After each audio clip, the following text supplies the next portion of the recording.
नमस्कार दोस्तों, स्वागत है आपका। आज की जो कहानी है वो एक सच्ची कहानी है। ये जिस किताब से ली गई है उसका नाम है बॉर्न अगेन। ये जिस लड़के की कहानी है उसका नाम है डैनियल। डैनियल के साथ ये प्रॉब्लम थी दोस्तों कि जब वो कार से सफ़र करता था या फिर रास्ते पर उसे ज़ोर ज़ोर से हाईवे से कार जाते हुए दिखाई दी, फिर भी उसको एक अजीब सा डर लगता था। उसको ये लगता था कि शायद वो कार मुझे कुछ नुकसान ना पहुँचा दे। जब कार में बैठने की नौबत आती थी या फिर कहीं सफ़र करके जाने की नौबत आती थी, फिर भी वो बहुत ज़्यादा डरता था। उसको ये सारी जो चीज़ें हैं वो इतना परेशान करती थी कि वो ठीक से जी नहीं पा रहा था। उसको बार बार एक ही सवाल खटकता था कि ऐसा आखिर उसके साथ ऐसा क्यों हो रहा है। तो इन सारी चीज़ों से वो बहुत ही ज़्यादा परेशान हुआ था। बाद में एक बार जब वो लेबनान जो देश है वहाँ पर घूमने जब गया था, तब एक हाईवे से गुज़रते वक्त उसके दिमाग में अचानक से कुछ अजीब सी यादें आने लगी और उसने उसके साथ जो लोग थे उनको डायरेक्टली कहना शुरू कर दिया कि मेरा इस रास्ते से कुछ तो वास्ता है या फिर किसी जन्म का एक संबंध है। और उसने ये कहा कि लेबनान की उस सड़क पर, और उसने एक जगह भी दिखाई, उस जगह पर उसका एक एक्सीडेंट हुआ था। और उसने ये कहा कि उस जीवन में उसका नाम जो था वो रशीद था। धीरे धीरे जो उसके साथ लोग थे उन्होंने थोड़ी सी जांच पड़ताल करनी चाहिए।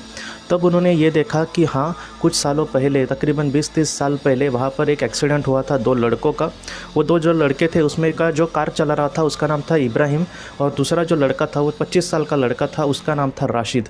और उस एक्सीडेंट में इब्राहिम को इतना ज़्यादा नहीं लगा, लेकिन वह बेहोश हो गया था। लेकिन राशिद को इतना ज़्यादा लगा था कि वो इस दुनिया से चला गया था। बाद में डैनियल ने ये भी कहा कि उसके कानों में, जब वो इस दुनिया से चला गया तब उसके कान में एक आवाज़ भी आई थी। उनका एक्सीडेंट होने के बाद वहाँ पर जो बचाव पथक आया था, उस बचाव पथक में से दोस्तों किसी ने डैनियल राशिद के लाश के यहाँ पर गया और वो उसको मदद करनी चाहिए, लेकिन दूसरे एक इंसान ने, बचाव पथक के दूसरे एक इंसान ने उसको ये कहा कि इसकी जान चली गई है, उसके ऊपर मत तुम जाओ, बाकी के जो ज़िंदा है लोग उनको हमें मदद करने की कोशिश करनी होगी। तो इस तरह से उसने कहा। मतलब उस वक्त डैनियल को सारी बातें पता चली कि आखिर उसको गाड़ियों से क्यों डर लगता था, या आखिर उसका लेबनान के इस रास्ते के साथ क्या संबंध था। आखिर वो पहला इंसान जो राशिद नाम का इंसान था उसके साथ उसका क्या संबंध था।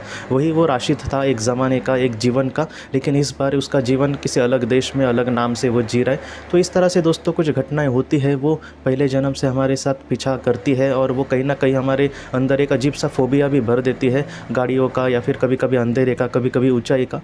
तो इस तरह से दोस्तों कुछ भी चीज़ें हमारे साथ जो होती है उसके पीछे की वजह कभी कभी हमारे भूतकाल में या फिर हमारे पिछले जन्म में भी हो सकती है। दोस्तों आज के इस भाग को लेकर अगर आपके कोई भी सवाल हो तो आप ज़रूर पूछें, जितना हो सके मैं उसका आपको जवाब देने की कोशिश करूँगा।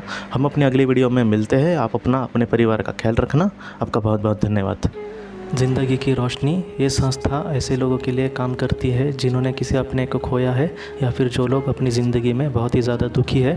जो लोग इस संस्था से जुड़ते हैं उनको तकरीबन 50 किताबें भेजी जाएगी उनके व्हाट्सएप पर या फिर ईमेल पर।